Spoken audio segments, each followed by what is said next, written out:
Hello दोस्तों, कैसे हैं आप सब। हमारी कहानियाँ देखने के लिए हमारे चैनल को सब्सक्राइब कीजिए और हाँ, बेल आइकन दबाना मत भूलिएगा। ये कहानी सुंदरपुर गांव में रहने वाले एक परिवार की है। राजेश जी खेती करते थे और उनकी पत्नी रमिता उनकी मदद करती थी। उनके दो जुड़वा बेटे थे, संजय और विजय। संजय और विजय दोनों में बचपन में ही बहुत प्यार था। दोनों हमेशा साथ साथ खेलते थे, साथ साथ पढ़ने जाते थे। दोनों एक दूसरे के बिना रहने की कल्पना भी नहीं कर सकते थे। वो दोनों हमेशा एक ही गीत गाते रहते थे।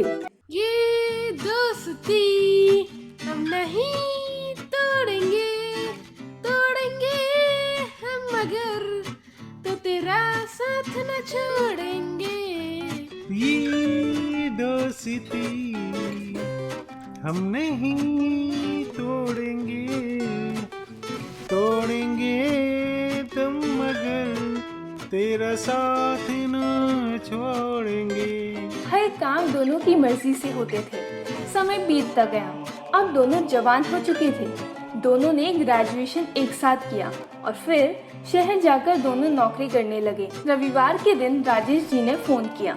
बेटा, अब तुम दोनों नौकरी करने लगे हो। अब तुम दोनों विवाह के योग्य भी हो गए हो। तुम दोनों के लिए एक से बढ़कर एक रिश्ते आ रहे हैं। अगर तुम दोनों हाँ कहो तो तुम दोनों की शादी में फिक्स कर देता हूँ। इतना सुनते ही संजय कहने लगा, पापा, आप संजय भैया के लिए लड़की देख लीजिए। मैं अभी 2 साल शादी नहीं करना चाहता हूँ। देखो विजय, हम दोनों ने साथ में जन्म लिया है, साथ पढ़ाई किया है, साथ नौकरी भी कर रहे हैं, तो शादी भी साथ ही करेंगे। भैया आप कर लीजिए, मैं अभी 2 साल बाद करूँगा। प्लीज पापा, भैया को समझाइए ना। देखो बेटा संजय, ये शादी विवाह का मामला है। ऐसे जिद करके शादी नहीं करवाना चाहिए। मैं तुम्हारा शादी ठीक कर देता हूँ। विजय का 2 साल बाद कर देंगे। ठीक है पापा, जैसा आप लोग ठीक समझे। इसके बाद राजेश जी ने संजय की शादी पड़ोस के गांव में रहने वाली शीतल से तय कर दी। तय समय पर संजय की शादी बहुत ही धूमधाम से शीतल से हो गई। शादी के बाद संजय और उसकी पत्नी शीतल तथा विजय तीनों वापस शहर आ गए और फिर साथ साथ रहने लगे। शादी के बाद भी दोनों भाइयों का प्रेम कम न हुआ। एक दिन करते करते 6 महीने हो चले। एक दिन संजय जब ऑफिस से घर आए तो देखा शीतल अपनी आंखें बंद किए बिस्तर पर लेटी हुई है। संजय ने जाकर उससे पूछा, क्या बात है शीतल, तुम्हारी तबीयत ठीक नहीं है क्या? आज थोड़ी बेचैनी सी महसूस हो रही है, चक्कर भी आ रहा है। तो फिर ठीक है, चलो डॉक्टर के पास चलते हैं। डॉक्टर के पास नहीं जाऊंगी, अब रहने दो, ऐसे ही ठीक हो जाऊंगी। ठीक है, तुम डॉक्टर के पास नहीं जाना चाहती हो तो कोई बात नहीं, मैं डॉक्टर को घर पर ही बुला लेता हूँ। उसके बाद संजय ने अपनी जान पहचान की ही एक लेडी डॉक्टर को फोन किया तो लेडी डॉक्टर थोड़ी देर में ही घर आ गई और फिर डॉक्टर ने शीतल को चेक किया। डॉक्टर ने जांच करने के बाद कहा, शीतल को चेक किया। घबराने की कोई बात नहीं है, आपकी पत्नी माँ बनने वाली है। इसके बाद संजय खुशी से झूमने लगता है। तभी वहाँ पर विजय भी आ जाता है। यह देखकर संजय कहने लगा, अरे मेरे भाई, मैं तो पापा बनने वाला हूँ और तू चाचा बनने वाला है। उसके बाद दोनों भाई जमकर डांस करते हैं।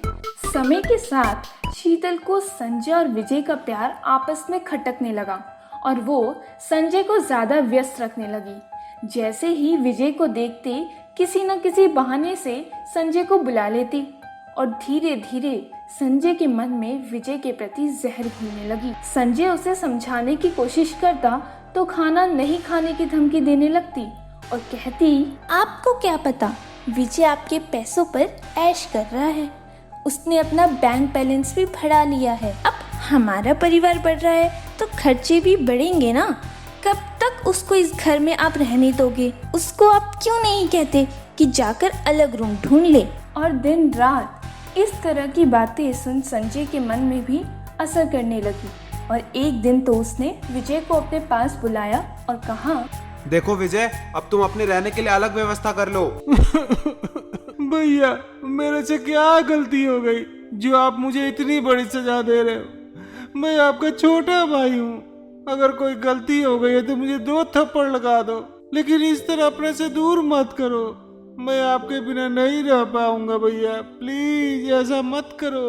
देखो मैं कुछ नहीं जानता, आज तुम्हें यहाँ से जाना ही पड़ेगा और मेरे सामने रोने का नाटक मत करो। उसके बाद दुखी मन से विजय अपना सामान ले वहां से चला गया। उसी शहर में विजय एक किराए का कमरा ले उसमें रहने लगा, पर संजय से कभी भी दूर नहीं रहा था, इसलिए वो ठीक से खाना भी नहीं खा पा रहा था। वो कमजोर होता जा रहा था कि उस मकान की मालकिन सुषमा की बेटी विभा ने उसकी ये हालत देखी और अपनी मम्मी को विजय की स्थिति के बारे में बताया।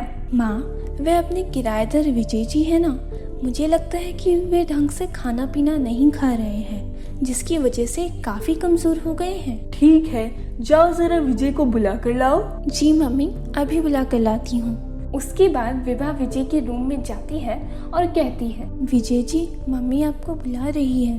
किस लिए बुला रही हैं? बताओ तो सही। मेरी कुछ शिकायत तो नहीं कर दी आपने? मुझे नहीं पता कि मम्मी आपको किस लिए बुला रही है। उसके बाद विजय सुषमा जी के पास जाते हैं। वहाँ पहुंचकर विजय कहता है, आंटी जी, आपने मुझे बुलाया क्या? हाँ बेटा, मैंने ही आपको बुलाया है।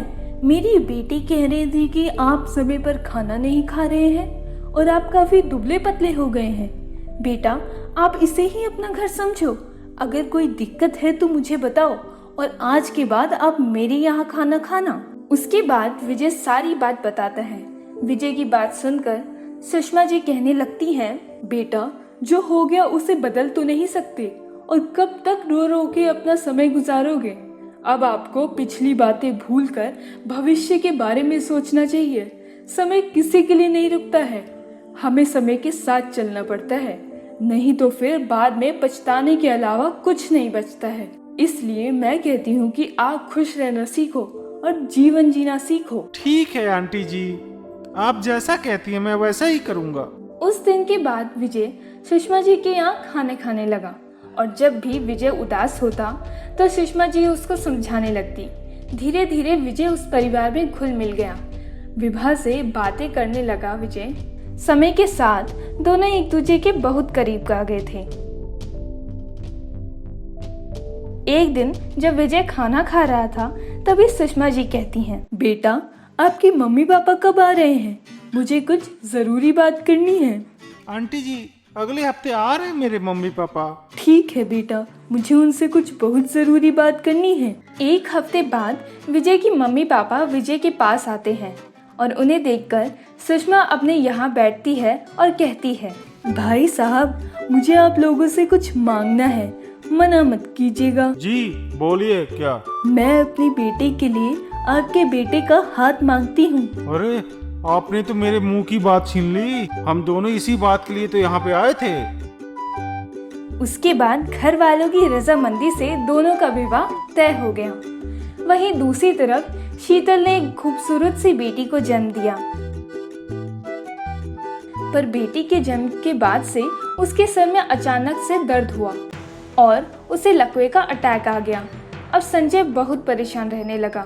संजय का ज्यादा समय अब शीतल की बीमारी में लगने लगा। बच्ची को भी संभालना पड़ता था। दिन भर तो संजय की मम्मी संभाल लेती, पर शाम से उसे ही संभालना पड़ता था, जिसका असर उसके ऑफिस पर पड़ने लगा। ऑफिस में उसे हर बात के लिए गैर जिम्मेदार बताने लगे। उसे ऑफिस से निकाल दिया गया। बीमारी में भी बहुत खर्चा हो गया था और संजय अवसाद की स्थिति में आ गया था। विजय विभा के साथ और अपनी मेहनत से अपने काम में बहुत तरक्की पा चुका था और उसने एक फ्लैट भी अपने लिए बुक कर लिया था कि अपने भावी जीवन की शुरुआत अपने नए फ्लैट से ही करेगा।